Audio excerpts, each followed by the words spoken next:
Well, good afternoon, everyone. Thank you so much for joining us. It's 3 o'clock, and we wanted to welcome you to today's Rails member update. We have had really incredible weather lately. I hope you've been able to enjoy it as much as I have. It's been so great to have those 70-degree days with no coat, and I'm really excited that summer's around the corner. We have a really big agenda today, but before we get to that, I just had some general Rails news to share, so we wanted to start there. So as many of you know, we are in the middle of the Rails board election. We launched ballots last week. We have 6 open positions on the Rails board and 17 total candidates for those positions. So I know that that is a lot to keep track of. But once again, we have videos for each of our candidates. All libraries should have received a letter about voting and an I voted sticker.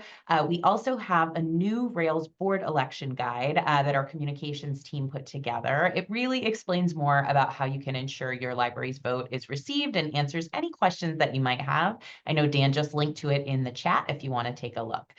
Just as a reminder, voting ends on Friday, May 23rd at 11:59 p.m. So I want to encourage you to get out there, watch those videos, and thank you to all of the candidates who are running for Rails board. We're really grateful for your service. I hope you all got a chance to see the Chicago Tribune article that came out on April 28th. That article in particular talked a lot about Rails and the impact of IMLS funding.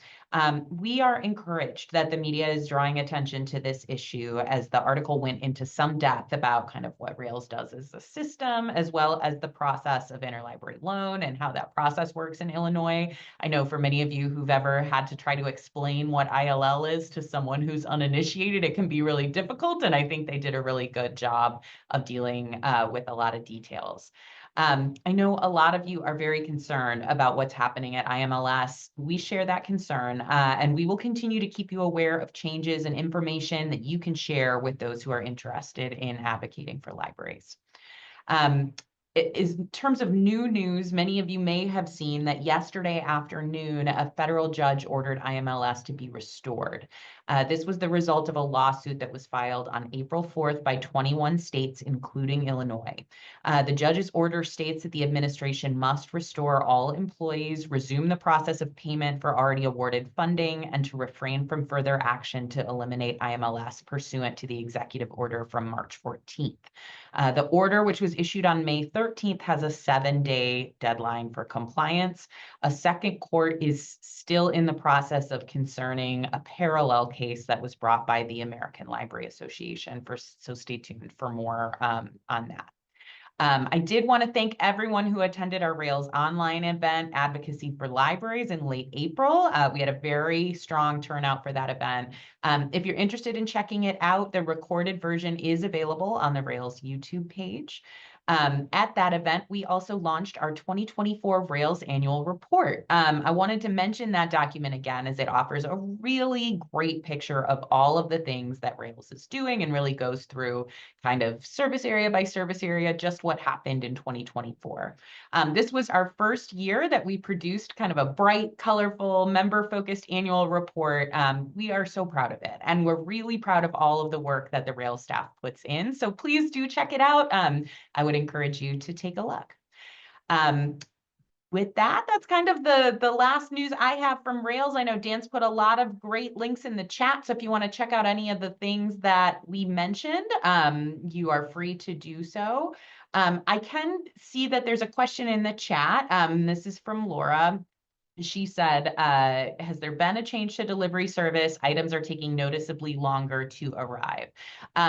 There was, Laura, just so you're aware, a recent change in terms of our sorting at one of our locations. We're taking on a little bit more sorting, moving that from the outsourced jobber to taking that in-house, and there are some workflows that are having to be refined. So while we know some items took a little longer in that sorting process, we should be caught up at this point, so you should start to see that those longer times are not happening going forward. But if you are noticing them, please keep in touch with us, contact our help desk, and we're happy to talk more.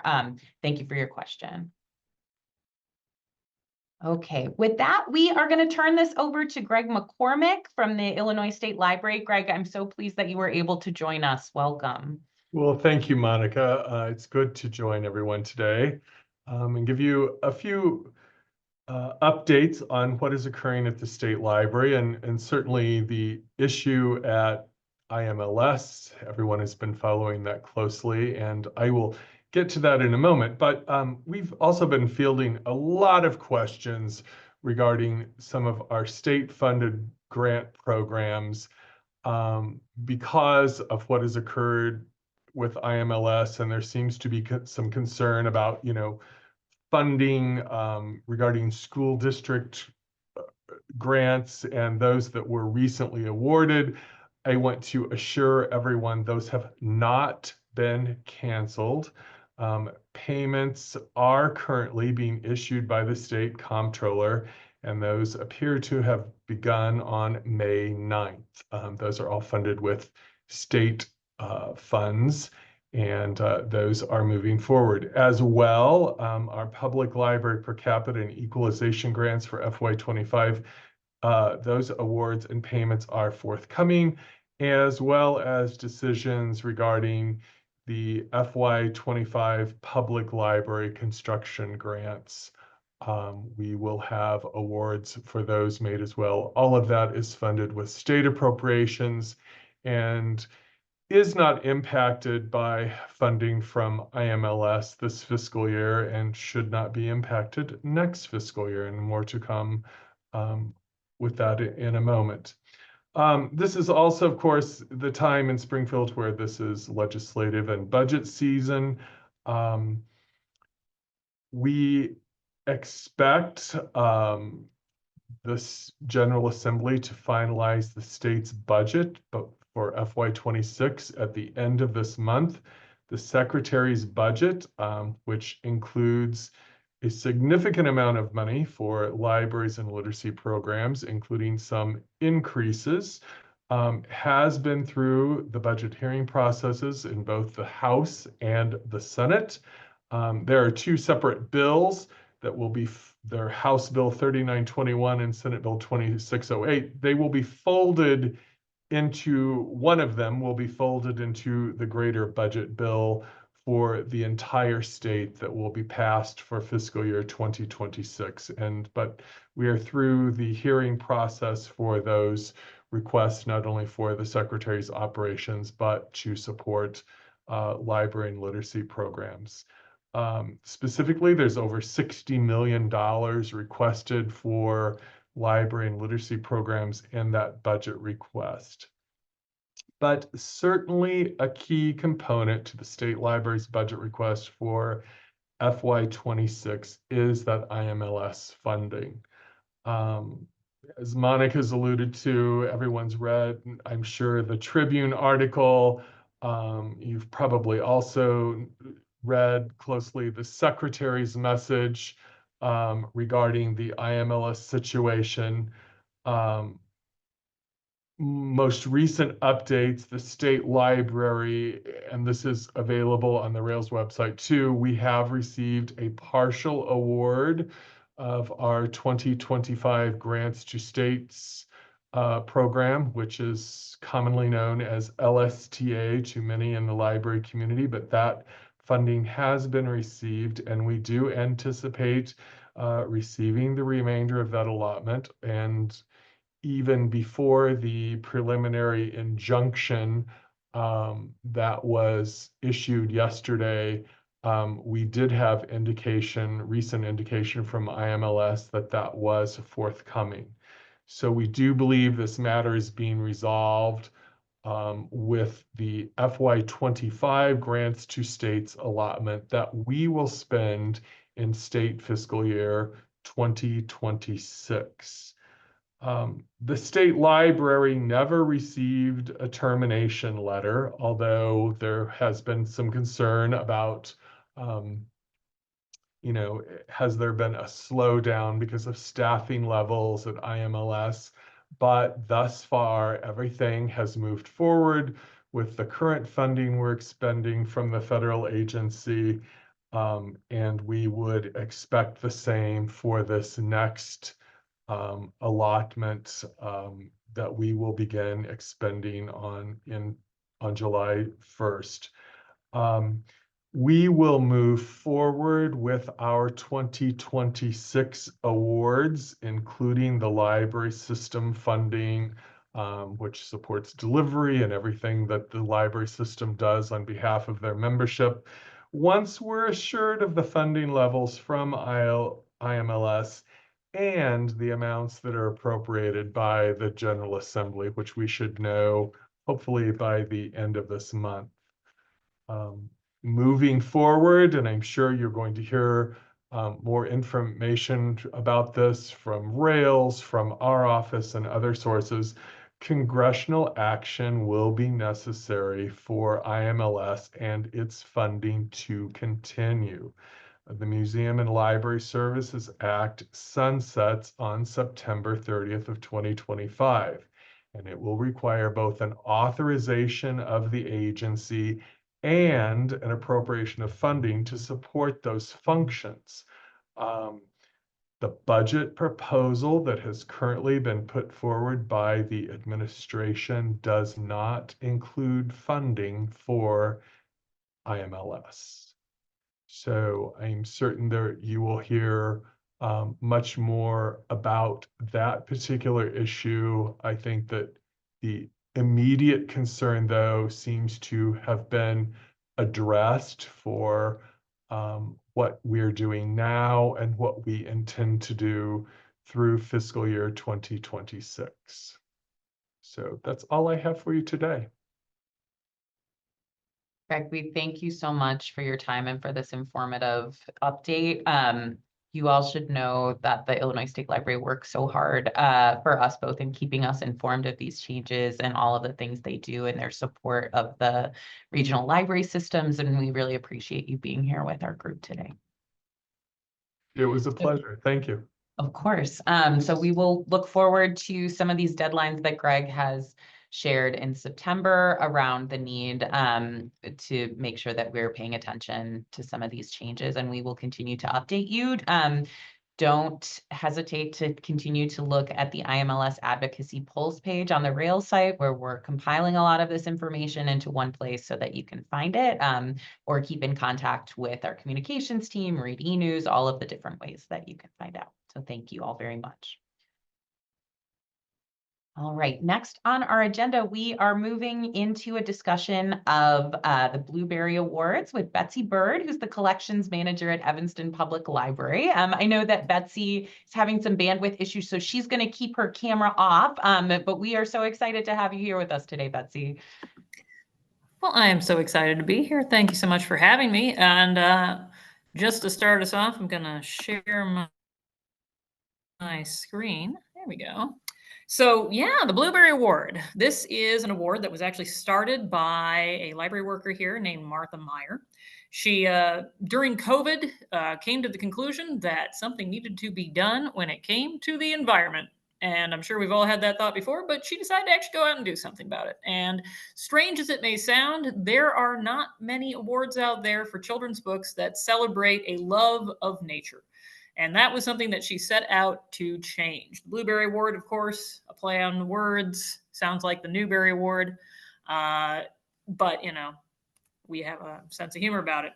Generally speaking, the Blueberry Award celebrates children's books that inspire a love of nature and action for planet Earth for children between the ages of 3 and 10. We say that, but we actually look at board books as well. And sometimes we go up as high as 12 when it comes to the middle grade. So all that is a lie. There we go.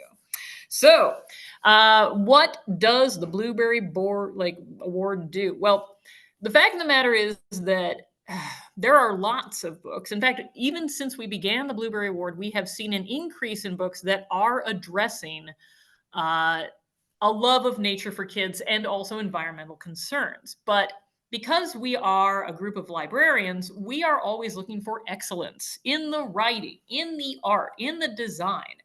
We don't do it alone, however. We pair with specialists in the field. We have people who are part of our city's, government, who work with, stability and work with the environment. We have people from local botanical gardens. We've got our arboretum has a rep, our sustainability coordinator for the city. All these people sort of come together and help us give us the science. So just to skip ahead a little bit, these books have to be grounded in real science, and the science has to be correct. If one of the people who is a specialist, I think we have a biologist this year, says, actually, this book is incorrect on this point, and lo and behold, we've already had a book this year that did that. It was a wonderful book on Canadian geese, and it had factual misinformation in it. That book will not be a blueberry.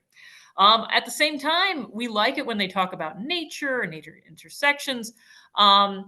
When they talk about things like climate peril, we want it to be done in a developmentally appropriate, truthful way that doesn't scare children or freak them out in some way. We want honesty, but we also want them to learn facts at the appropriate time with appropriate books. We want books that are diverse. We want a range of voices, and that's something that we always are looking for. And we want books that incite kids to action that would make a real difference. I should say that even though we do want books that incite kids to action, however, we really, really do not care for books that say, kid, the polar bears are dying and only you can save them. That's not helpful. It's also not helpful to say that one individual who doesn't, seek out the help of other people is necessarily going to be the one who saves us all. We don't want that kind of lesson. We do want people to take individual actions, but we also want them to understand that group efforts are a useful thing when it comes to these topics. Bonus, City of Evanston has a climate action and resilience plan, so any topics that coincide with our goals is a good thing. And of course, we want to avoid climate anxiety. Martha's done a lot of research on climate anxiety and how to teach kids these topics without freaking them out because what happens is if you create climate anxiety, then the person doesn't move at all. The person gets sort of stuck and it's like, well, it's too bad and it's too terrible and there's nothing we can do. So I'll do nothing at all. And that is not helpful. So these are the climate anxiety criteria for our Blueberry Boards. We did create them, and they are based off of Louise Chawla's Scientific Advisory Council from a lecture that she gave at the Brookfield Zoo last year, which we thought were very useful for what our purposes. This year, we had a plethora of really amazing winners. Each year, we ascribe one book to be our Blueberry winner, the book that we like the most. The Great Lakes, Our Freshwater Treasure. If you missed this book by Barb Rosenstock, you are doing yourself a disfavor. Of course, Evanston, right on the waterfront of Lake Michigan as we speak, but this is a magnificent book. We brought in Barb Rosenstock, who lives in the Chicago area, to speak about the book. She said that when she looked for a book on the Great Lakes, all she found were, wrote titles that you would find in a school library, maybe, like, very factual, and then stuff from the 1950s. So there was a gaping need. This book is remarkable and beautiful. And of course, Barb continually creates titles that touch on the topics that the Blueberry is interested in. We also had a Blueberry Votes winner. So people who attend our big meeting can also vote as well on what they think is their favorite. This is a young book, and they're maybe the most difficult to write, quite frankly.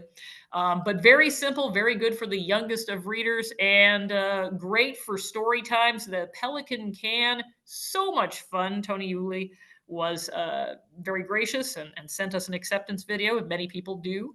And then we have the Changemaker Award winners. These are books that we think really invite the reader's participation in innovation and in finding solutions to the problems in the world. But this book is remarkable. Personally, I don't care for the cover, but inside you will find an amazing book that really explains the circular economy in a way that a 5-year-old can understand, which, let's face it, a lot of adult books kind of fail to do. Now, this is a Canadian author. Unlike the Newbery or the Caldecott, we do not limit ourselves to books with people or original publications just in the United States, because this is, after all, a worldwide problem. And then, of course, we do some board books as well. So some of them will make it on the list, but for those that don't, we actually work a lot with National Start Alliance, talking to them about books for the youngest of readers that are about nature and a love of nature. These are delightful. Each one of these little board books, if you have somebody who's very, very young, 0 to 6 months on up to 5 years old, everything from the ankle biters to the toddlers to the preschoolers, these board books are great. And it can be a little hard to find really good board books on these topics, but we do what we can. We also have adult recommendations, which are selected every year by the Blueberry Committee. So if you go, and I will have the website for the Blueberry Awards at the end of this, if you go into it, you will see there is a section for adult recommendations that we feel really support our work as well. So though the Blueberry is focused primarily on children's books and books for kids, there are titles for adults who are interested in these things as well. And of course, we also provide things for educators. We work with a lot of teachers. We want books that can give them ideas for projects, ways that they can incorporate these things into the classroom. Each one of these books can do that. They're very interesting. They're very innovative. They're not the kinds of books necessarily that you would read for a lap sit every night with your kid, though Inside the Compost Bin is quite fascinating. But these are books that have a practical application for educators to support these ideas as well. So well worth checking out. So how can you use these lists? You can use them in a variety of ways. We've been doing them for, I want to say, let's see, it started after COVID. So we've been doing this for about 4 years now. We've got about 4 years worth of lists. You can use them for your nature story times. We actually have nature walks where we will take the winning book sometimes, depending on what the book is, and we will laminate the pages. We'll make them in a little story walk, something we picked up during COVID, and we'll put them over by our nature center, by our arboretum, and sort of introduce kids to books while they're on their walks. You can certainly use them to start a nature STEM activity. You can have a weekly theme. If you're working in a library and you're making lists for your patrons, this is a great way to make lists. And let me tell you, Earth Day is a great way to use these. So if you have a display for Earth Day and you want a bunch of great books, hey, use these lists for that. But you know what? The solstice, also a great time. That's actually when we announce these. So during the spring solstice. So if you want a spring solstice display, why not just bring them out for that as well? You can collaborate with your local parks department. And I was just talking about the online book luck. You can arrange for any of these authors to do an online author visit. They are more than willing to do so. And of course, you can collaborate with local Indigenous leaders. We always try to find books with an Indigenous connection each year with the books that come out. And for the older kids, a graphic novel book club. We've got 2 books on the left there, Save Our Forest and Ant Story. Fabulous comics. And well worth any, if you already have a graphic novel book club, hey, do something a little environmentally centered if you wish to do so. Here's the link. You can go there anytime. You can see our past winners. You can see our lists. You can see the things that we're looking at. We are absolutely fascinated with that. And 2025, we're already seeing a ton of great books. These are all fabulous. Will they make the Blueberry list? The Blueberry list is limited to 25 books. That is not a big number. So these books may not even make it at the end, but for now, they're pretty fantastic. And I especially Poo Pile on the Prairie. 2 thumbs up for Poo Pile on the Prairie. And yes, I did say that just so I could say Poo Pile on the Prairie as many times as possible. Here's some of our last year's winners around here. And of course, if you have any questions, you can go to there, but I will also, let's see here, put in the chat my email and Martha's email. Let me see if I can get that going there. There we go. So if you have any distinct questions or comments, feel free to email me or Martha, and we'll be more than happy to help. Betsy, what an awesome presentation of such a cool program. As a former children's librarian, it does my heart good when I see us being able to highlight some of these things within Rails. I know there's a comment in the chat, so I'll just read it in case there's anything for you to respond to. But Beth Ryan says, Betsy, I heard you and Martha present on this in ILA in 2023, took it back to my children's librarian, and we started collecting your award winners. We label them as Blueberry Award winners and they have their own special spot in the library. My children's librarian also attended your awards once, so this and is so invested in this. Thank you. So just want to make sure you get that shout out. Thank you so much. That was awesome. Yeah, we label ours with little blueberries on their spines, so that they're easy to pick off when you're in the children's room. So yeah. Well, thank you, Betsy. We really appreciate this presentation, and I will look out for Poo Pile on the Prairie. Thank you very much for your time with us today. Thank you. All right, next we've got some really cool Rails initiatives that we wanted to show off. And first is Jessica Barnes, our special projects librarian at Rails, to tell you more about our Explore More Illinois rebranding. Welcome, Jessica. Hi, thanks, Monica. So just in case you don't know, Explore More Illinois is Rails online cultural and recreational pass program that's available to all public libraries in Illinois.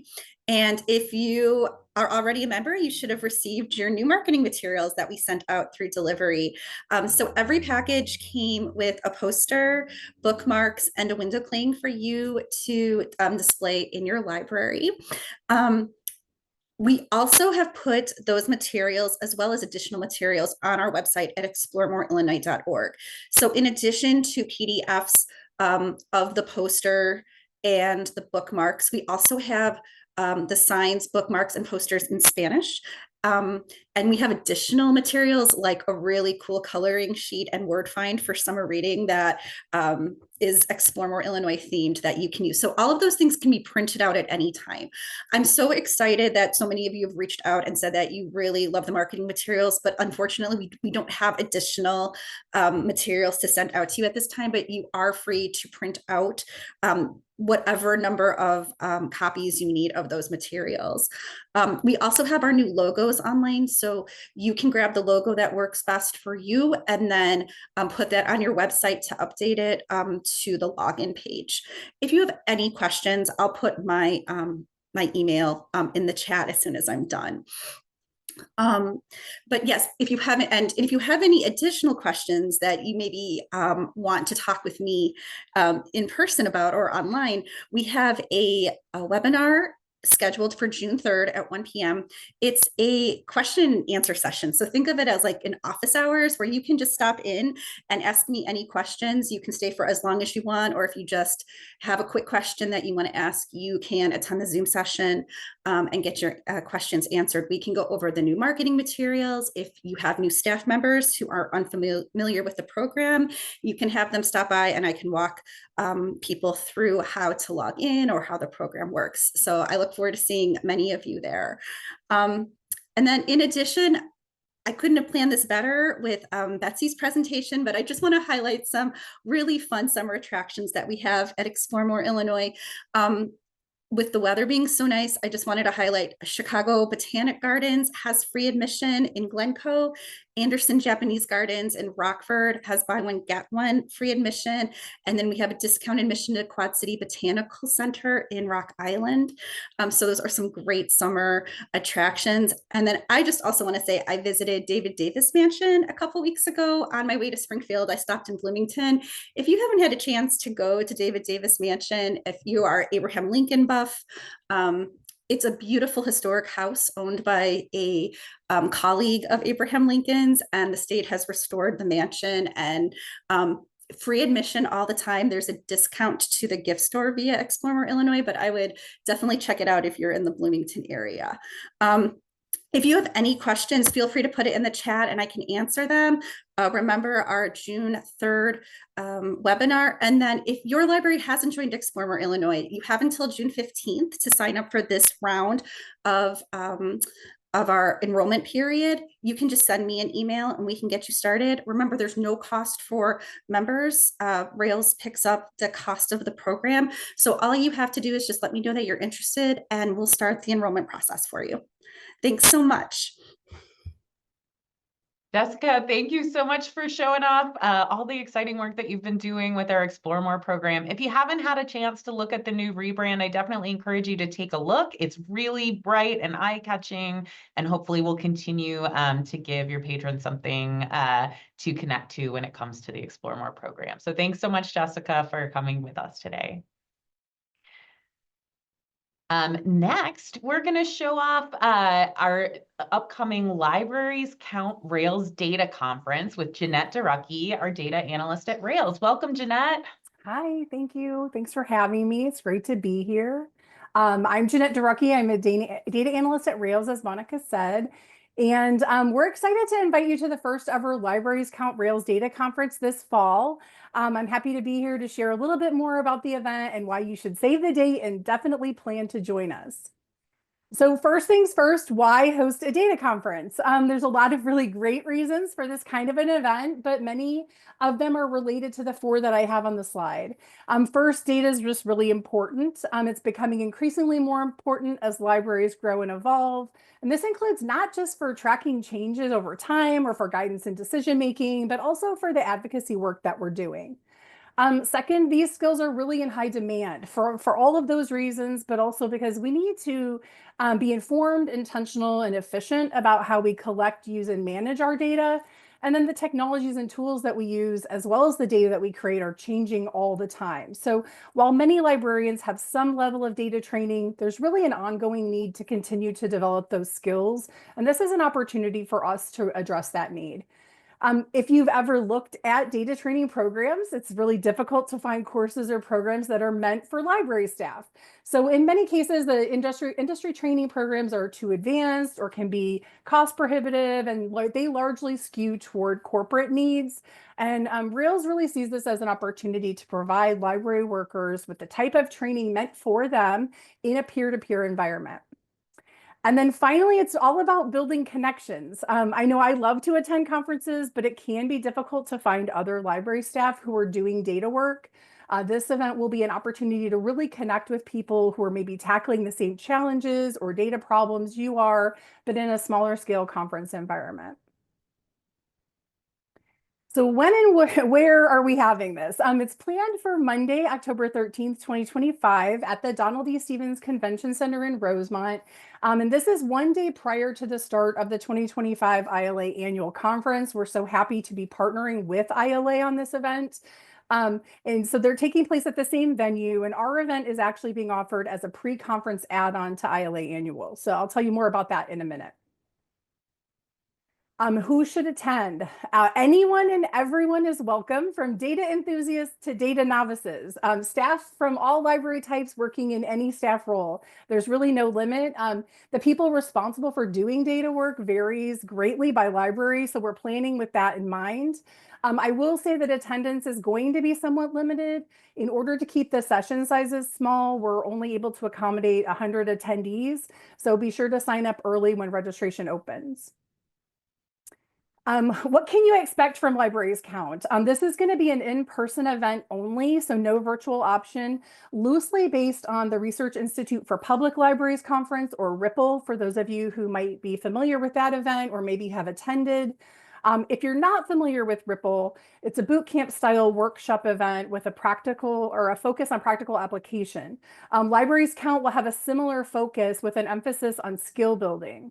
So each attendee is going to be able to select 3 90-minute hands-on interactive workshops in the areas of data analysis, visualization, literacy, or general skills. And our programming team has really been hard at work curating a full slate of workshops for the day, and we're really excited to share more about that with you soon.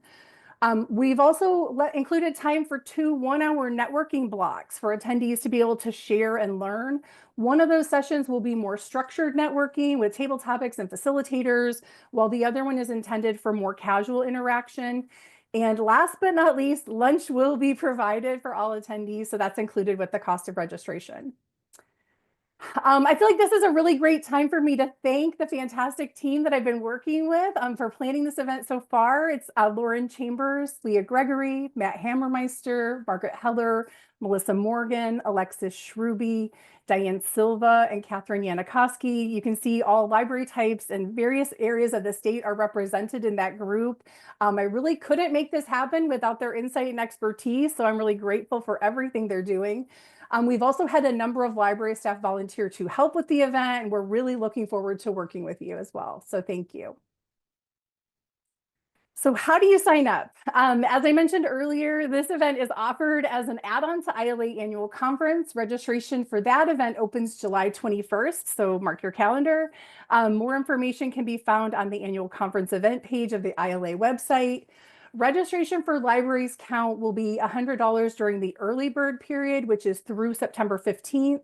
And after that, the rate will increase just $10 to $110 for this event.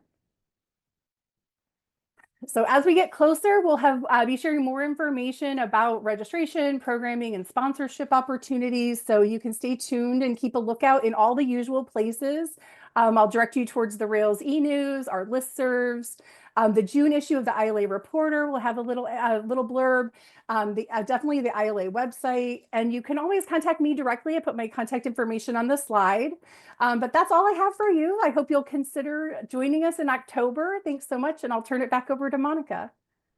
Thank you so much, Jeanette. I am so excited about this pre-conference and just hearing you talk about it and see all the people who were involved in putting this together. I think it's really going to be a great event. So I really appreciate you taking the time to share with everybody. And as Jeanette said, remember, there's only 100 spots. So if you're interested in going, make sure you're looking early as soon as that gets announced.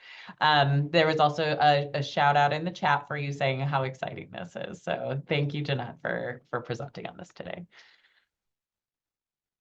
All right, well now we have reached the time to share your library news. I would love to hear more about what's going on in your library. While you think of something that you want to share and put in the chat so that we can announce here today, I just wanted to shout out Christy at Creston, who is in the chat today. I was able to visit her grand opening of her new library, Creston Dement, over the weekend. We have photos up on Rails social media if you want to take a look. Such a beautiful location and so long in planning and coming together. It was so great to see how your community is celebrating you and enjoying your space. Congratulations on your new library, but what a wonderful place to see. So definitely encourage you all to take a look at some of those pictures if you haven't seen them yet. Any other library news anyone would like to share for today?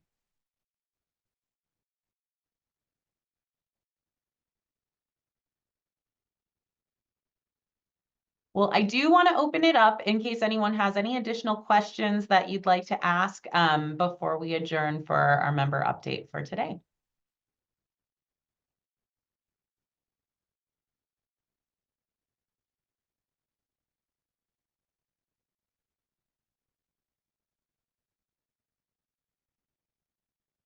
Well, thank you all. I appreciate your time as ever. Thank you for being here with us today and listening to all of these things that are happening at Rails and with our partners. We will look forward to seeing you all again soon and enjoy this warm weather. Have a great day, everybody.